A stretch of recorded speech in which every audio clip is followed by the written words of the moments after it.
안녕하세요, 아르지나입니다. 소니 미러리스 고해상도 바디인 알파7 R 시리즈가 어느덧 5세대까지 나왔네요. 지금 4세대 쓰시는 분들은 기변을 할지 말지 고민이 안 될 수가 없죠.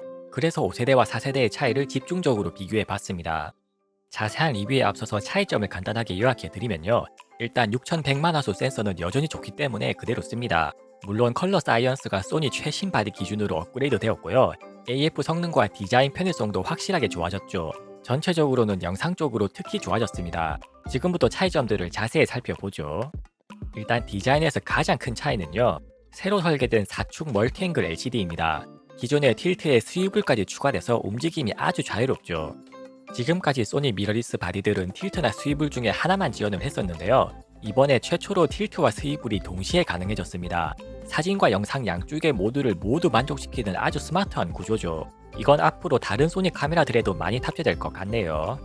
LCD 메뉴도 당연히 터치 방식으로 업그레이드 되었고요. 메뉴 UI가 터치에 최적화되어 있습니다. 이걸 쓰다가 다시 4세대 써보면 이걸 지금까지 어떻게 썼나 싶을 정도로 역체감이 크네요. 솔직히 카메라 성능을 떠나서 4축 LCD와 터치 UI만 보고 업그레이드 해도 만족도가 200% 보장됩니다. 상단 다이얼도 소니 최신 바디 기준으로 개선되었네요. 일단 모드 다이얼이 알파7 마크4처럼 사진 영상 설정이 분리된 점이 제일 중요하죠. 기존에는 영상 촬영에서 PASM 모드를 바꾸려면 매번 메뉴로 들어가야 해서 불편했는데요. 이제는 영상 촬영 시에도 즉각적으로 모드 변경이 가능해져서 간편합니다. 기존의 노출 설정 다이얼은 사용자가 원하는 기능을 할당할 수 있게 바뀌었죠. 다이얼 돌아가는 각도 제한도 없어져서 어떤 기능이든 자유롭게 조작할 수 있습니다. 기타 소소한 변화로는 동영상 녹화 버튼과 C1 버튼이 위치가 서로 바뀌었죠. 동영상 녹화 버튼을 셔터 버튼 누르는 감각으로 누를 수 있게 돼서 직관적입니다. 바디 정면에는 오토 화이트 밸런스에 사용되는 IR 센서도 추가됐고요. 가시광선 센서와 IR 센서의 조합은 소니 알파1 같은 기존 상급 바디들과 동일한 사양입니다. 바디 내부 설계도 더욱 업그레이드 되었는데요. 일단 5축 손떨림 방지 기구가 기존 5.5 스탑에서 8 스탑까지 성능이 좋아졌습니다. 크롭도 아닌 풀프레임 센서에서 8스탑 손떨방이 된다는 게 대단하죠. 영상 촬영 시에는 액티브 모드도 추가돼서 떨림을 더 확실하게 잡아줍니다. 내부 방열 구조도 업그레이드 되었고요. 실제로 테스트해보니까 AK24P에서 스펙보다 2배 더 길게 연속 1시간까지도 촬영이 되네요. 4K 60p 올 인트라는 배터리 하나를 다 쓸 때까지 연속 촬영이 가능했습니다. 바디 외부 온도가 50도를 넘지 않는 선에서 꽤 잘 억제되네요. 듀얼 메모리 슬롯은 이제 양쪽 모두 CF 익스프레스 A 타입을 지원하고요. 초당 최대 속도가 읽기 800MB에 쓰기 700MB입니다. 기존 SD카드보다 최고 속도가 2.5배 이상 빠르죠. 그만큼 대용량 로우나 고화질 영상 파일을 다루기 편해졌습니다. 참고로 PC로 파일을 복사할 때는 카메라에 직접 연결하면 속도가 절반 이하로 떨어지고요. CF 익스프레스를 제 속도로 쓰려면 전용 리더기가 필수품이네요. 단자 구성은 알파7 R5에도 이제 풀사이즈 HDMI 단자가 들어갑니다. 기존의 마이크로 HDMI보다는 풀사이즈 단자가 내구성과 호환성이 훨씬 좋죠. 또 소니 최신 바디들처럼 마이크 단자만 마개가 별도로 분리된 차이도 있습니다. 알파7 R5가 영상용 바디가 아닌데도 이렇게 곳곳에 영상용으로 쓰기 좋아진 특징들이 보이죠. 이제 본격적으로 성능 차이에 대해 살펴보면요. 알파7 R5는 센서는 그대로지만 나머지 부분들에서 상당한 발전을 이루었습니다. 일단 크리에이티브 룩을 탑재해서 색감 조절 폭이 엄청나게 늘어났고요. 새로 탑재된 소프트 스킨 기능도 사진과 영상에서 모두 쓸 수 있습니다. 화질 면에선 특히 영상 쪽으로 엄청나게 발전했네요. 기존 알파7 R4는 4K 30p 8비트까지만 지원해서 영상 촬영에는 한계가 명확했습니다. 반면에 알파7 R5는 8K 해상도까지 지원을 하고요. 4K 영상은 60p 4.22 10비트까지 지원합니다. 그리고 4K와 FHD 해상도에서 올 인트라까지 지원하죠. 쉽게 말해서 영상 촬영 설정이 이제 프로 촬영에까지 완벽하게 대응합니다. 스위블 LCD와 풀사이즈 HDMI를 탑재한 점에서도 영상용 바디로 쓰기에 확실히 좋아졌죠. 물론 알파7 R5는 영상보다는 사진 촬영에 더 특화된 바디고요. 평소에 사진 위주로 쓰면서 간단한 영상 촬영 정도는 프로급 화질로 가능한 바디로 이해하시면 되겠습니다. 성능적으로는 오토포커스에 AI 알고리즘이 추가되면서 확실하게 업그레이드 되었네요. 인식 가능한 피사체가 기존의 사람, 동물, 새에 더해서 이제 곤충과 탈 것까지 가능해졌습니다. 이런 AI 기반 AF는 소니 플래그십 바디인 알파1에서도 없는 최신 기술이죠. 카메라가 빠르게 움직이지 않는 정적인 촬영에서는 알파1보다도 뛰어난 AF 성능을 보여줍니다. 실제로 탈 것들 위주로 피사체 인식을 테스트해보니까 기대 이상으로 스마트하네요. 자동차든 기차든 비행기든 피사체로 인식을 하면 운전석이 있는 앞쪽 위주로 똑똑하게 잡아줍니다. 실제 탈 것도 아닌 모형도 제대로 인식을 하고요. 비행기는 심지어 일반 여객기가 아닌 전투기 같은 특이한 형상까지도 인식을 해냅니다. 기사체 종류가 예측 가능한 경우에는 일반적인 동체 추적 AF 기능보다 확실히 좋네요. 이제 알파7R 4세대와 5세대를 동일한 조건에서 촬영한 샘플들을 비교해보죠. 바디 기본 설정 기준으로 스틸 사진에서는 뚜렷한 화질 차이는 보이지 않았습니다. 선예도나 노이즈 특성은 체감상 거의 비슷하고요. 사진 해상도와 ISO 감도 범위도 동일합니다.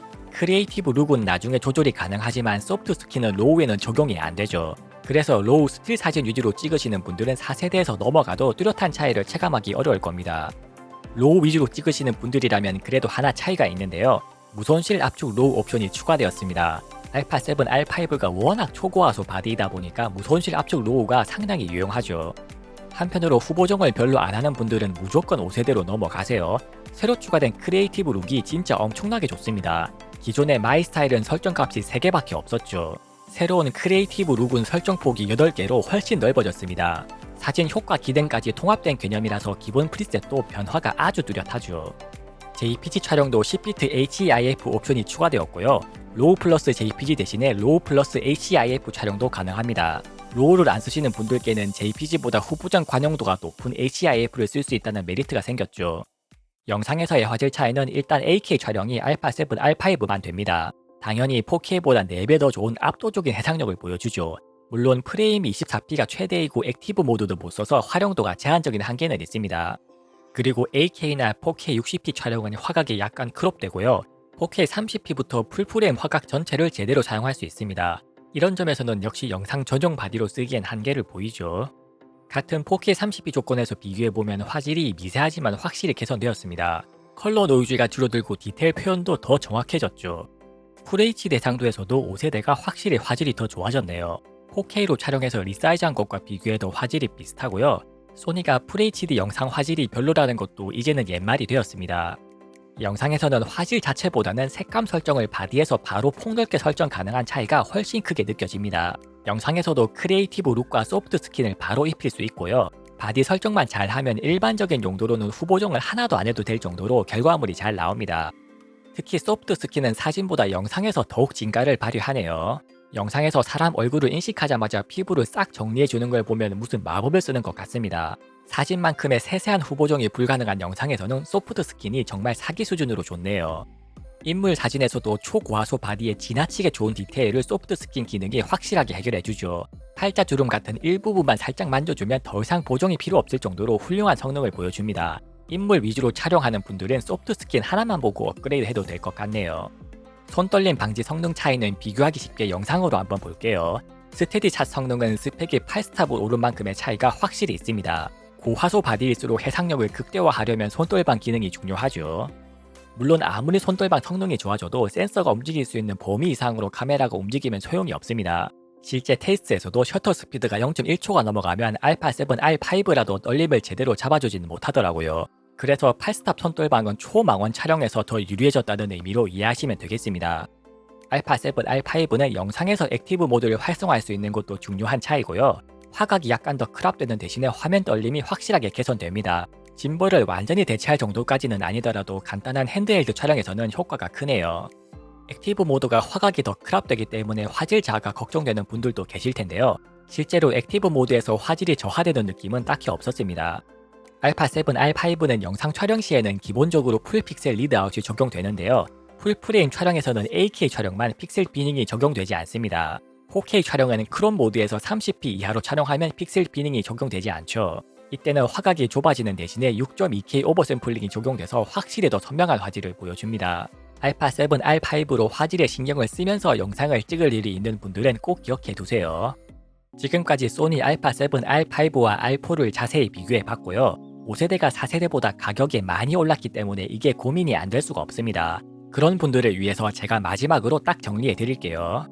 일단 로우 사진만 주로 찍으시는 분들은 화질만 따지자면 4세대로도 충분합니다. 어차피 센서가 같기 때문에 기본 화질은 비슷하죠. 새로 추가된 크리에이티브 룩이나 소프트 스킨 기능도 로우에서는 크게 중요하지 않습니다. 반면에 후보정을 안 하시거나 영상도 가끔 필요하신 분들은 무조건 바꾸셔도 후회 없으실 겁니다. 새로 추가된 화질 관련 기능들이 결과물을 정말 예술적으로 좋게 만들어 주거든요. 바디 자체 보정 기능은 4세대하고는 급이 완전히 다른 바디라고 보시면 됩니다. 한편으로는 화질 외적으로 편의성 면에서도 급이 완전히 다르다고 느껴지네요. 4축 멀티앵글 LCD와 터치 UI만 봐도 이미 편의성이 차원이 다르고요. CF 카드를 지원하고 다이얼 구조가 개선된 점도 비교할 수 없이 좋아졌습니다. 세세하게는 테더링 촬영에서 원격으로 조작할 때 반응 속도 같은 기본 성능 차이도 확실히 느껴지더라고요. 그런 편의성 차이들이 모여서 같은 시간에 더 많은 촬영과 파일 정리가 가능해지고요. 4세대로는 촬영을 놓칠 만한 상황에서 5세대로는 촬영이 가능한 찬스가 생길 수도 있습니다. 그래서 필드 촬영이 많은 분들은 편의성 차이에 투자할 가치가 충분히 있다고 마지막으로 말씀드리고 싶네요. 이상 아레지나였습니다. 영상이 유익하셨다면 구독과 좋아요로 많은 응원 부탁드립니다. 감사합니다.